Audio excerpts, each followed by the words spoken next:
Hello नमस्कार दोस्तों। मैं प्रियंका द्विवेदी स्वागत करती हूँ आप सभी का।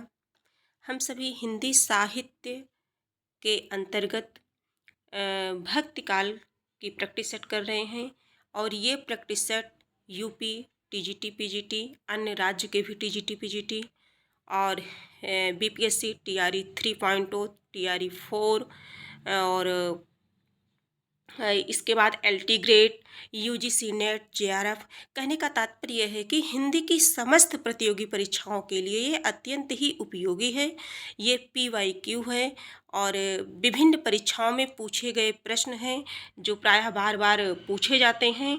तो इनकी प्रैक्टिस सेट हम कर रहे हैं और इस क्रम में जो है हम आदि भक्ति काल को पढ़ रहे थे। भक्ति काल के कुछ क्वेश्चन को हम लोगों ने की है, एक क्लास पहले हो चुकी है भक्ति काल के और ये दूसरी क्लास है और इसमें हम सभी संत काव्य को पढ़ने जा रहे हैं। संत काव्य से जो कुछ प्रश्न आए हैं पहले परीक्षा में उन्हें हम देखने चल रहे हैं। तो संत काव्य में जो सबसे पहला प्रश्न है वो है हमारा, संत साधना का साहित्यिक रूप प्रारंभ हुआ। संत साधना का साहित्यिक रूप प्रारंभ हुआ। ऑप्शन ए है हमारा काशी, ऑप्शन बी है प्रयाग, ऑप्शन सी है पढ़नपुर, ऑप्शन डी है उज्जैन। आप देख भी सकते हैं कि दिल्ली केंद्रीय विद्यालय पीजीटी परीक्षा 2015 में ये प्रश्न पूछा गया था। और संत साधना का साहित्यिक रूप प्रारंभ हुआ, तो कहाँ से प्रारंभ हुआ? हमारा राइट आंसर हो जाएगा पढ़नपुर, यानी कि राइट आंसर सी हो जाएगा। और जो अधिकतर संत कवि महाराष्ट्र से हुए हैं, कहाँ से हुए हैं? महाराष्ट्र से, है ना।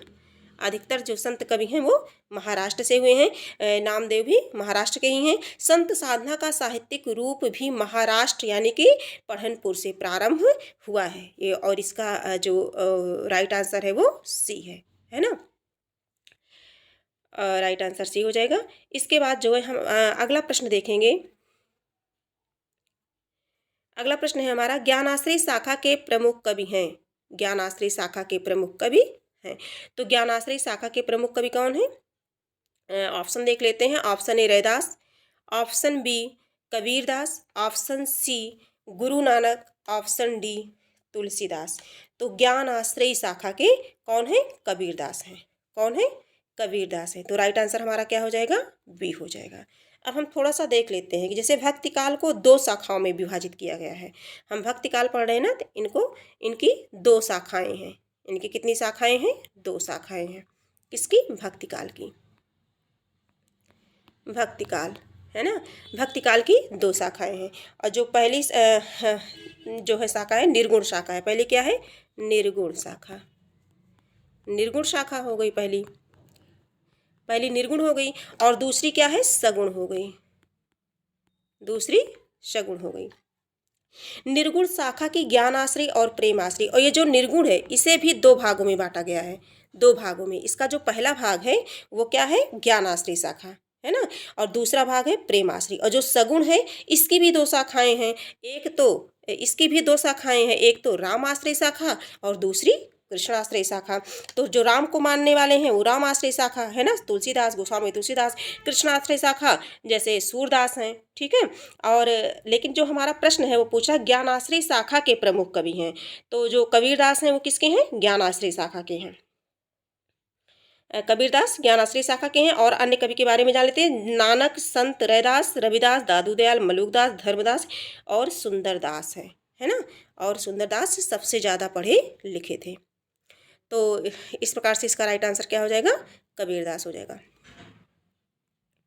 ये है दो शाखाओं में, निर्गुण शाखा, सगुण शाखा। निर्गुण शाखा की ज्ञानाश्रय और प्रेमाश्रय ये दो हैं, और सगुण शाखा की रामाश्रय और कृष्णाश्रय दो दो उपशाखाएं हैं। और इसके प्रमुख कबीरदास हैं, जो कि हमारा आंसर था। इस शाखा के अन्य प्रसिद्ध कवियों में नानक, संत रैदास को रविदास के नाम से भी जानते हैं, है ना। अगर कहीं रविदास हो तो रैदास ही है। दादू दयाल है, मलुकदास है, धर्मदास है ना, जिन्होंने बीजक का क्या किया था? संपादन किया था। धर्मदास है और सुंदरदास हैं, ठीक। ये किस शाखा के हैं? ज्ञानाश्रय शाखा के हैं। और अगला प्रश्न हम लोग पढ़ेंगे। इनमें से ज्ञानाश्रय शाखा के कवि नहीं है, पूछा गया है नहीं है, क्वेश्चन करते समय हमें सबसे पहले क्वेश्चन को अच्छे से ध्यान से पढ़ना होगा और इसमें जो आखिरी में नहीं शब्द है इसमें विशेष ध्यान देना होगा। तो इसके बाद है ऑप्शन ए है धर्मदास, ऑप्शन बी है अग्रदास, ऑप्शन सी है दादू दयाल और ऑप्शन डी है कबीरदास। और ये 2017 में प्रश्न पूछा गया था जीआईसी प्रयोक्ता में। और इसका राइट आंसर होगा हमारा कौन नहीं है, तो अग्रदास नहीं है। राइट आंसर अग्रदास हो जाएगा। धर्मदास, दादू दयाल, कबीरदास, अभी ऊपर ही हम लोग पढ़ रहे हैं, अग्रदास नहीं है। अग्रदास किसके हैं? राम भक्ति शाखा के हैं। ठीक, इसके बाद अगला प्रश्न है प्रश्न नंबर 4 है, इनमें ज्ञानाश्रय शाखा के संत कवि नहीं है। फिर से क्वेश्चन है, मलुकदास है, ऑप्शन ए, ऑप्शन बी है धर्मदास, ऑप्शन सी है रैदास, ऑप्शन डी है परमानंददास। ऑप्शन डी परमानंददास है। तो 4 का राइट आंसर क्या हो जाएगा? परमानंददास। क्या हो जाएगा? परमानंददास। फिर से क्वेश्चन में नहीं ही पूछा गया है, राइट आंसर परमानंद हो जाएगा। अगला प्रश्न है हमारा, अगला 5वां प्रश्न है हमारा। हमारा 5वां प्रश्न है, ज्ञानाश्रय शाखा के प्रमुख संत कवि का क्या नाम है? ज्ञानाश्रय शाखा के प्रमुख संत कवि का क्या नाम है?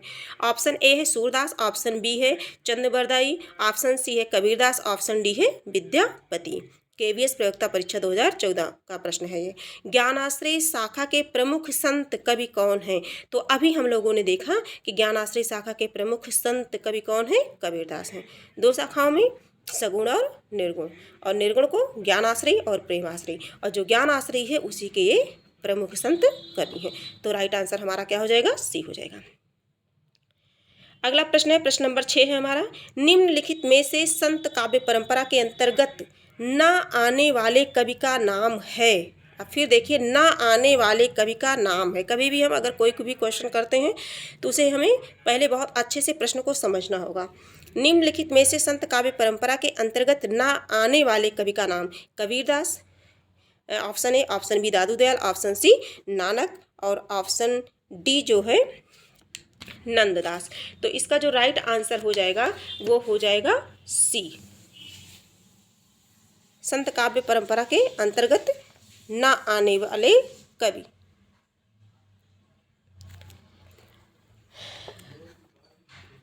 तो कौन हो जाएगा? कबीरदास, क्योंकि ये क्या है? ज्ञानाश्रय शाखा के हैं, है ना। अगला प्रश्न है,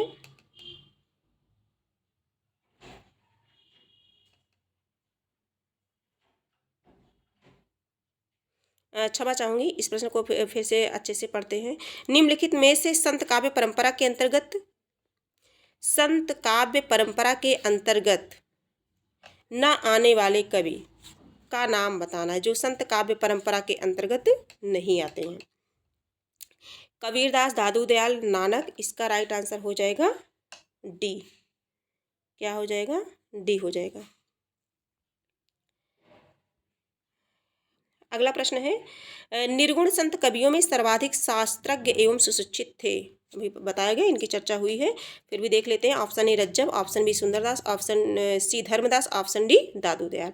और ये टीजीटी 2003 में पूछा गया प्रश्न है ये, और इसकी चर्चा पहले भी हो गई है। हमारा राइट आंसर क्या होगा? बी होगा, सुंदरदास, है ना। अगला प्रश्न है प्रश्न नंबर 7। ये थोड़ा सा इनके बारे में हम पढ़ भी लेते हैं, इससे भी कई क्वेश्चन जो है हमको मिल जाएंगे। निर्गुण संत कवियों में सर्वाधिक शास्त्रज्ञ एवं सुशिक्षित सुंदरदास थे। कहते हैं कि अपने नाम के अनुरूप अत्यंत सुंदर थे, अपने नाम के अनुरूप अत्यंत सुंदर थे। सुशिक्षित होने के कारण उनकी कविता कलात्मकता से युक्त और भाषा परिमार्जित थी। निर्गुण संतों ने गेय पद और दोहे ही लिखे हैं। निर्गुण संतों ने गेय पद और दोहे ही लिखे हैं। सुंदरदास ने कवित्य और सवये भी रचे हैं। ये ध्यान देंगे, सुंदरदास ने कवित्य और सवये भी रचे हैं। उनकी काव्य भाषा में अलंकारों का प्रयोग खूब है। उनका सर्वाधिक प्रसिद्ध ग्रंथ सुंदर विलास है। इंपॉर्टेंट है, उनका प्रसिद्ध ग्रंथ क्या है? सुंदर विलास है। रज्जब, धर्मदास एवं दादू दयाल क्या है? निर्गुण संत हैं। रज्जब, धर्मदास एवं दादू दयाल ये निर्गुण संत हैं। सुंदर विलास किसकी रचना है? सुंदरदास की। सुंदरदास क्या थे? अत्यंत जो है ये जो है सर्वाधिक शास्त्रज्ञ एवं सुशिक्षित थे, है ना, और अपने नाम के अकॉर्डिंग ये क्या थे, अत्यंत सुंदर भी थे। तो प्रश्न नंबर 8 की चर्चा करेंगे। निम्नलिखित संत कवियों में से कौन संत कवि पढ़ा लिखा था? तो फिर से वही क्वेश्चन हो गया। जब ऐसे क्वेश्चन बार बार आते हैं तो ये हमें सरलता से प्रश्न याद हो जाते हैं। निम्नलिखित संत कवियों में से कौन सा संत कवि पढ़ा लिखा था? ऑप्शन ए है दादू दयाल, ऑप्शन बी है रैदास, ऑप्शन सी है कबीरदास, ऑप्शन डी है सुंदरदास। तो हमारा राइट आंसर क्या हो जाएगा? सुंदरदास। और सुंदर विलास किसकी रचना है? सुंदरदास की रचना है। अगला प्रश्न है प्रश्न नंबर 9। इनमें से कौन सा कवि संत कवि नहीं है? फिर क्वेश्चन आ गया कि इनमें से कौन सा कवि संत कवि नहीं है। ऑप्शन ए है कबीरदास, ऑप्शन बी है रैदास, ऑप्शन सी है गुरु नानक, ऑप्शन डी है तुलसीदास। तो इसका जो राइट आंसर हो जाएगा ये क्या हो जाएगा? संत कवि नहीं है। तो कौन नहीं है? ये तुलसीदास। कौन क्या हो जाएगा? राइट आंसर डी हो जाएगा, तुलसीदास नहीं है। थोड़ा सा इनके बारे में जानकारी कर लेते हैं। कबीरदास, रैदास, गुरु नानक, नामदेव, दादू दयाल, सुंदरदास, मलूकदास आदि संत कवि हैं। कबीर, रैदास, गुरु नानक, नामदेव, दादू दयाल, सुंदरदास, मलूकदास आदि संत कवि हैं, जबकि तुलसीदास भक्ति काल की राम भक्ति शाखा धारा के कवि हैं। किसके हैं? राम भक्ति धारा के कवि हैं। तुलसीदास की चर्चा भी हम करेंगे। तुलसीदास हिंदी साहित्य में भक्ति काल में महत्वपूर्ण भूमिका निभाते हैं। और आगे हम देखते हैं प्रश्न नंबर 10। प्रश्न नंबर 10 देखते हैं। इनमें से कौन संत कवि नहीं है? इनमें से कौन संत कवि नहीं है? ऑप्शन ए है हमारा कबीरदास, ऑप्शन बी है हमारा तुलसीदास, है ना, दो ही ऑप्शन था वहाँ। ऑप्शन यहाँ देख लेते हैं। ऑप्शन सी है सुंदरदास, ऑप्शन डी है मलूकदास। तो पूछा गया है कि कौन जो है नहीं है, तो हमारे ऑप्शन जो है तुलसीदास नहीं है। तुलसीदास अभी बताया गया कि ये राम भक्ति शाखा के कवि हैं, है ना, रामाश्रय शाखा, रामाश्रय शाखा के कवि हैं। ठीक है, सगुण धारा में रामाश्रय शाखा के कवि हैं। तो इसका राइट आंसर जो है हो जाएगा तुलसीदास, तुलसीदास। ठीक,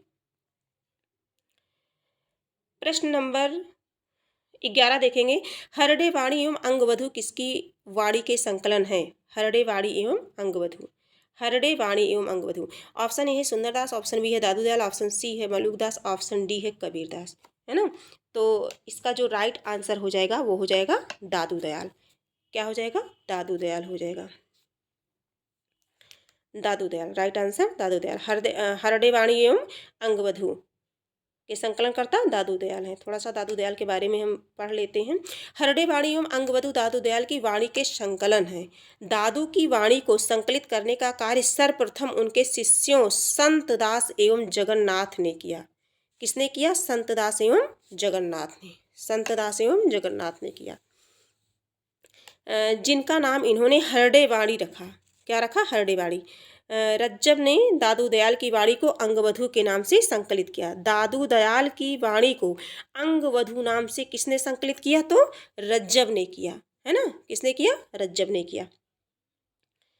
अगला प्रश्न है हमारा 12 नंबर पे है। कबीर का संबंध किस काव्यधारा से है? कबीर का संबंध किस काव्यधारा से है? तो अभी बताया गया कि जो ये भक्ति काल था, जो हमारा भक्ति काल था, ये भक्ति काल जो है दो धाराओं में बटा। भक्ति काल जो है दो धाराओं में, एक हो गया निर्गुण, निर्गुण हो गया, और दूसरा क्या हो गया? सगुण हो गया। और जो निर्गुण है, निर्गुण को दो में बांटा गया, ज्ञान आश्रय शाखा और दूसरा प्रेम आश्रय शाखा। तो ज्ञान आश्रय शाखा के प्रतिनिधि कवि कौन है? कबीरदास हैं। और प्रेम आश्रय के कौन है? मलिक मोहम्मद जायसी, जो बहुत फेमस है, जानते हैं आप, जिनकी रचना पद्मावत है, कहरनामा, आखिरी कलाम, अखरावट, है ना। और सगुण भक्ति शाखा में राम आश्रय शाखा के प्रमुख कवि कौन है? गोस्वामी तुलसीदास, है ना। और दूसरा कौन है? दूसरा है कृष्णाश्रय शाखा, और इसके हैं सूरदास हैं। इसके प्रमुख कवि कौन है? सूरदास हैं। तो ये जो हमारा क्वेश्चन है, ये हमारा क्वेश्चन कह रहा है कि कबीर का संबंध किस काव्यधारा से है? कबीर का संबंध किस काव्यधारा से है? तो हमें आंसर तो समझ में आ ही गया होगा। तो कबीर का संबंध किससे है? ज्ञान आश्रय निर्गुण भक्ति धारा। तो ज्ञान आश्रय निर्गुण भक्ति धारा किस में है? तो ज्ञान आश्रय निर्गुण भक्ति धारा राइट आंसर हो जाएगा बी। राइट आंसर बी हो जाएगा हमारा। ये सब तो हम लोग अभी समझ लिए। दो शाखाओं में, सगुण शाखा और निर्गुण शाखा में, इनके पुनः दो दो भेद किए गए, जैसा कि ग्राफ के अकॉर्डिंग भी देख लीजिए कि भक्ति काल निर्गुण हो गया और सगुण हो गया, निर्गुण हो गया और सगुण हो गया। सगुण हो गया, दो भाग में हो गए। अब इनके दो भाग हैं, दो भाग इनके हैं। इनमें ज्ञान आश्रय शाखा जिसके प्रतिनिधिकर कबीरदास हैं, प्रेम आश्रय शाखा मतलब सूफी जिसे कहते हैं सूफी काव्य धारा, तो ये मलिक मोहम्मद जैसी हो गए। और राम आश्रय शाखा गोस्वामी तुलसी दास हो गए, है ना। कवितावली, विनय पत्रिका, दोहावली, बरबर रामायण, है ना, रामलला, नैचुवी इत्यादि रचनाओं की रचना इन्होंने किया है। और कबीरदास, साखी, सभद्रमैनी, वीचक जो है का ये जान ही रहे हैं आप सभी। और इसके बाद है कृष्णाश्रय शाखा, सूरदास हो गए, है ना, सूरसागर, साहित्य लहरी इत्यादि जो इनकी रचनाएं हैं। तो इस प्रकार से ये हम लोगों ने देखा। आगे प्रश्न नंबर 13 है, निर्गुण ज्ञानाश्रय शाखा का दूसरा नाम है। निर्गुण ज्ञानाश्रय शाखा का दूसरा नाम है। ए हो जाएगा राम भक्ति शाखा, बी हो जाएगा ऑप्शन कृष्ण भक्ति शाखा, सी ऑप्शन हो जाएगा संत साहित्य, डी ऑप्शन हो जाएगा सूफी साहित्य। ये जो है पीजीटी परीक्षा 2002 में पूछा गया था। और इसका जो राइट आंसर हो जाएगा क्या होगा, निर्गुण ज्ञानाश्रय शाखा का दूसरा नाम क्या है? तो वो क्या है? संत साहित्य है। क्या है? संत साहित्य है। राइट आंसर सी हो जाएगा। थोड़ा सा पढ़ लेते हैं। आचार्य रामचंद्र शुक्ल ने निर्गुण संत काव्य धारा को निर्गुण ज्ञानाश्रय शाखा नाम दिया है। किसने नाम दिया है? तो शुक्ल जी ने। आचार्य हजारी प्रसाद द्विवेदी ने निर्गुण भक्ति साहित्य कहते हैं। निर्गुण भक्ति साहित्य कौन कहता है? हजारी प्रसाद द्विवेदी, है ना। डॉक्टर रामकुमार वर्मा केवल संत काव्य से संबोधित करते हैं। अतः निर्गुण ज्ञानाश्रय शाखा का दूसरा नाम संत साहित्य भी है। और संत साहित्य काव्य किसने संबोधित किया है? राम कुमार वर्मा ने। देखिए ये प्रश्न बना है और ये इम्पॉर्टेंट भी है। राम कुमार वर्मा ने केवल संत काव्य कहा है। केवल क्या कहा है? संत काव्य कहा है। इस वर्ग के कवियों को संत कवि नाम से पुकारा जाता है। इस शाखा के प्रवर्तक कवि कबीरदास हैं, रैदास हैं, गुरु नानक हैं, नामदेव हैं, दादू दयाल हैं, सुंदरदास हैं, मलुकदास हैं आदि ज्ञान मार्गी शाखा के प्रमुख कवि हैं। सुंदरदास सबसे ज़्यादा सुशिक्षित थे और नाम के अकॉर्डिंग सुंदर भी थे, है ना। अगला प्रश्न है,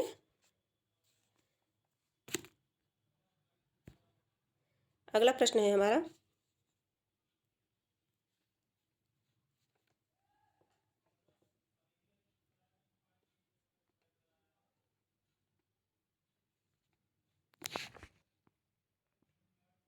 प्रश्न नंबर 14 है हमारा।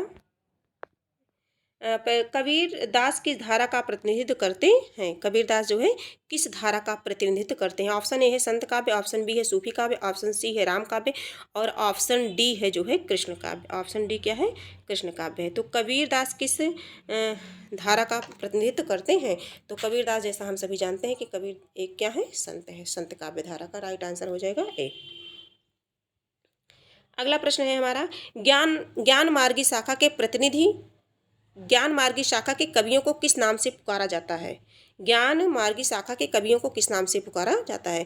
ऑप्शन ए है सिद्ध कवि, ऑप्शन बी है नाथपंथी कवि, ऑप्शन सी है भक्त कवि, ऑप्शन डी है संत कवि। तो ज्ञान मार्गी शाखा, प्रश्न नंबर है हमारा 15। 15 का जो है राइट आंसर हो जाएगा ज्ञान मार्गी शाखा यानी कि संत कवि। उसी प्रश्न को क्या कर दिया गया है? घुमा फिरा के पूछ लिया गया है।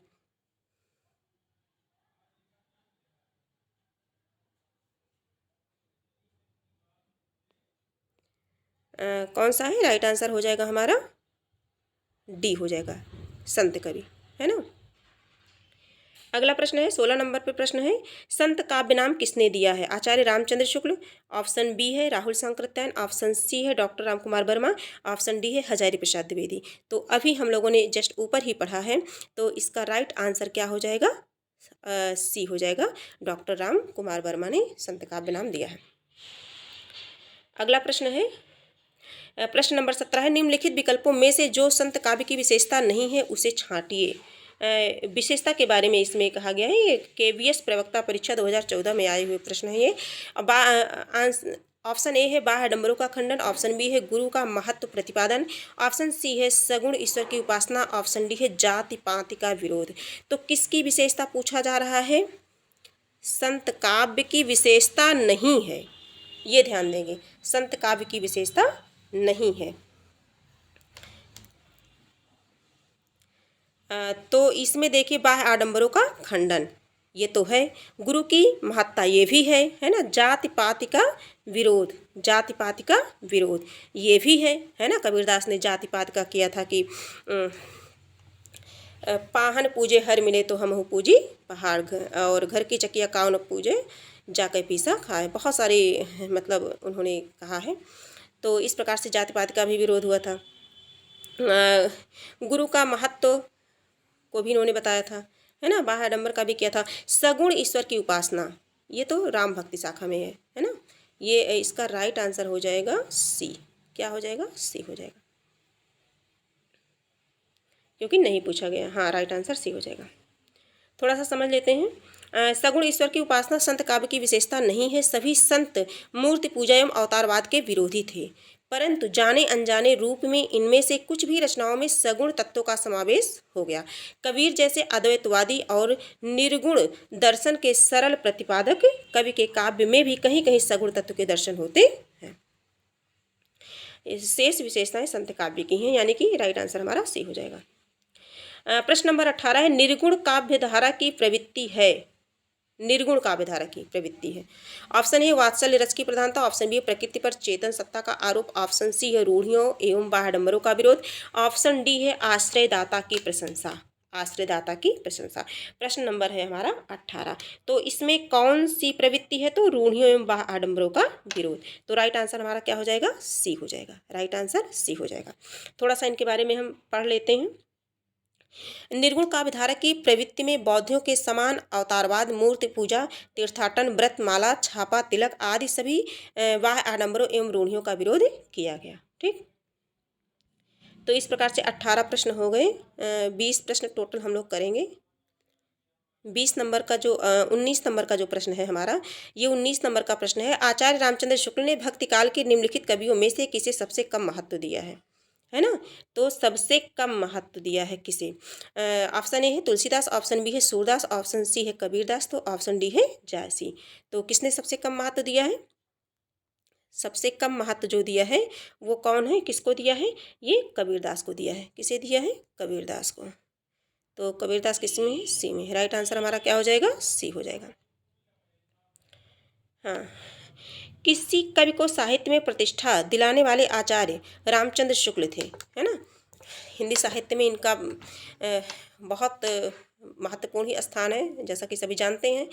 लेकिन उन्होंने जहाँ तुलसीदास, सूरदास और जायसी का स्वतंत्र रूप से विस्तृत समीक्षाएं लिखी, वहीं कबीर को इस योग्य नहीं समझा। उनके लिए कबीर का महत्व इतिहास का तक सीमित रहा और इतिहास में भी कबीर के प्रति सम्मान या सहानुभूति का भाव नहीं दिखता। उनकी दृष्टि में कबीर की भाषा तो पंचमेल है ही, विचार भी क्या है? पंचमेल है। अब कबीर की भाषा को पंचमेल किसने कहा है? शुक्ल ने कहा। ये क्वेश्चन यहाँ से बनता है ना। और वाणी का डिक्टेटर किसने कहा है? हजारी प्रसाद द्विवेदी ने कहा है। किसने कहा है? हजारी प्रसाद द्विवेदी ने। पंचमेल खिचड़ी किसने कहा है? शुक्ल ने कहा है। विचार भी पंचमेल है। कहते हैं कि उनकी वाणी तो पंचमेल, भाषा तो पंचमेल है ही है, विचार भी पंचमेल है। प्रतिभा उनमें जरूर बड़ी प्रखर थी और उनकी उक्तियों में कहीं कहीं विलक्षण प्रभाव और चमत्कार भी हैं। लेकिन कवित्व भी है, यह रामचंद्र शुक्ल ने कहीं नहीं कहा है। और ये कोटेशन भी दे दिया जा सकता है, मतलब ये पंक्तियाँ पूछी जा सकती है कि ये कथन किसका है? तो शुक्ल का कथन है। शुक्ल का कथन कहीं भी है, मोस्ट इम्पॉर्टेंट है, शुक्ल जी हैं और हजारी प्रसाद द्विवेदी हैं, नगेंद्र हैं, है ना। इन सब के जो भी कोटेशन है वो बहुत ही महत्वपूर्ण होते हैं परीक्षा की दृष्टि से। प्रश्न नंबर 20 है। 20 प्रश्न आज हम लोग करेंगे यहाँ। रामचंद्र शुक्ल ने किस पर स्वतंत्र रूप से आलोचना नहीं लिखी? स्वतंत्र रूप से आलोचना नहीं लिखी, है ना, नहीं शब्द आया है। ऑप्शन ए है तुलसीदास, ऑप्शन बी है कबीरदास, ऑप्शन सी है सूरदास, ऑप्शन डी है जायसी। तो प्रश्न नंबर हमारा क्या है? 20 है। तो अभी हम लोगों ने चर्चा किया, इसी प्रश्न को थोड़ा सा घुमा करके पूछ लिया गया। ऑप्शन राइट आंसर हो जाएगा हमारा हमारा राइट आंसर हो जाएगा कबीरदास। क्या हो जाएगा? कबीरदास हो जाएगा। देखते हैं इसके अंतर्गत कुछ। हाँ ठीक है। अब 21 नंबर से कल हम लोग देखेंगे। और ये क्लास जो है ये प्रैक्टिस सेट है, हम लोग पढ़ते हैं, पढ़ने के बाद हम रिवीजन जो है इस क्लास में कर सकते हैं कि हाँ हमारे कितने क्वेश्चन सही हुए और प्रश्न किस तरह से परीक्षा में पूछे जाते हैं और एक प्रश्न के माध्यम से कितने प्रश्न बन सकते हैं, एक प्रश्न कितने तरह से जो है परीक्षा में पूछे जा सकते हैं, ये सभी हम प्रैक्टिस के माध्यम से बहुत ही अच्छी तरह से सीखते हैं। तो इसी क्रम में ये प्रैक्टिस सेट चलाई गई है और ये क्लास आज यही समाप्त होती है। कल फिर मिलेंगे, तब तक के लिए धन्यवाद।